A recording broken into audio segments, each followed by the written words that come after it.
Hello friends, মাই veg ফুডে আপনাদের সবাইকে স্বাগত। বাঁধাকপির তরকারি তো অনেক রকমভাবেই খেয়েছেন, তবে আজকের রেসিপি বাঁধাগোবিন্দ একবার অবশ্যই ট্রাই করুন। খুবই সুন্দর একটি রেসিপি।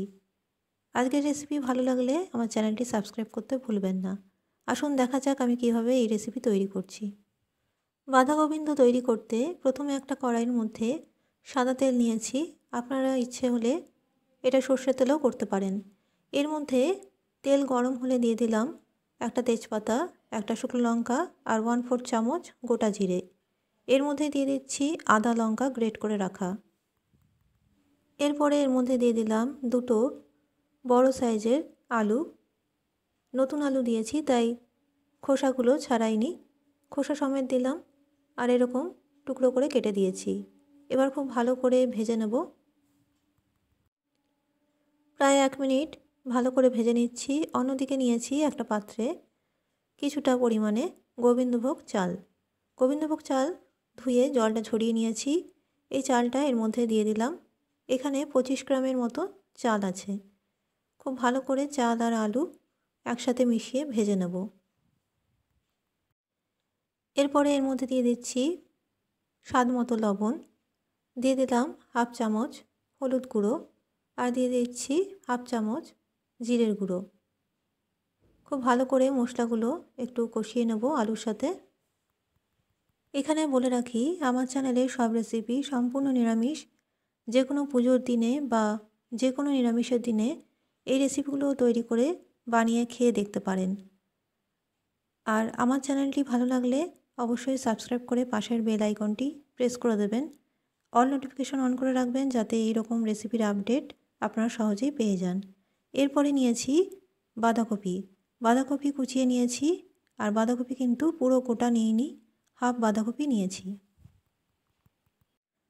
বাঁধাকপি ভাপিয়ে এখানে নিইনি, আপনারা ইচ্ছে হলে সামান্য জল দিয়ে একটু 10 মিনিটের জন্য ভাপিয়ে নিতে পারেন।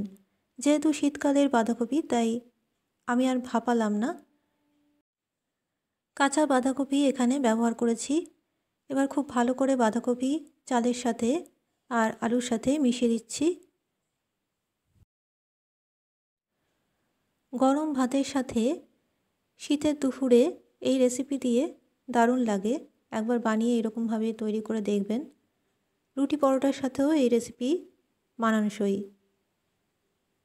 আর আজকের রেসিপি ভালো লাগলে একটা লাইক অবশ্যই করবেন, কমেন্টে জানাবেন কেমন লেগেছে। একটা ঢাকা দিয়ে ঢেকে দিচ্ছি প্রায় 5 মিনিটের মতো।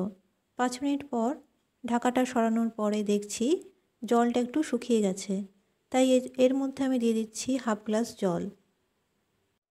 বাঁধাকপির মধ্যে যেটুকু জল ছিল সেটা শুকোনোর পর আরেকটু জল আমি দিলাম। যেহেতু এখানে চাল দিয়েছি, চালগুলো তাহলে সেদ্ধ হবে, সেই কারণেই সেই পরিমাণেই আমি এখানে জল দিলাম। খুব বেশি জল কিন্তু দিচ্ছি না। এবার একটা ঢাকা দিয়ে ঢেকে দেবো প্রায় 5 থেকে 7 মিনিটের মতো। 5 থেকে 7 মিনিট পরে ঢাকাটা সরালাম। দেখুন বাঁধাকপির তরকারিটা খুব মাখো মাখো হয়েছে আর জলটাও কিন্তু একটু শুকিয়ে এসেছে। এর মধ্যে দিয়ে দিচ্ছি 1 টেবিল স্পুন চিনি। এই রেসিপি একটু মিষ্টি মিষ্টি হয়, তাই চিনিটা সেই বুঝেই আমি দিলাম। আপনার চিনি অপছন্দ লাগলে একটু কম দেবেন, তবে চিনিটা কিন্তু দিতে হবে। এর মধ্যে দিয়ে দিচ্ছি 1/2 চামচ ঘি আর 1/2 চামচ গরম মশলা গুঁড়ো। এবার একটু ভালো করে নেড়ে চেড়ে দিলাম। তৈরি হয়ে গেল বাঁধাগোবিন্দ। এই রেসিপি কিন্তু খুব শুকনো হবে না, ঠিক এই রকম একটু মাখো মাখো ধরনের হবে। আজকের রেসিপি কেমন লাগলো কমেন্ট করে অবশ্যই জানাবেন। ভালো লাগলে চ্যানেলটি সাবস্ক্রাইব করে রাখবেন আর আমার ফেসবুক পেজ মাই ভেজ ফুড সেটিও ফলো করতে পারেন। ভালো থাকবেন, সুস্থ থাকবেন। নমস্কার।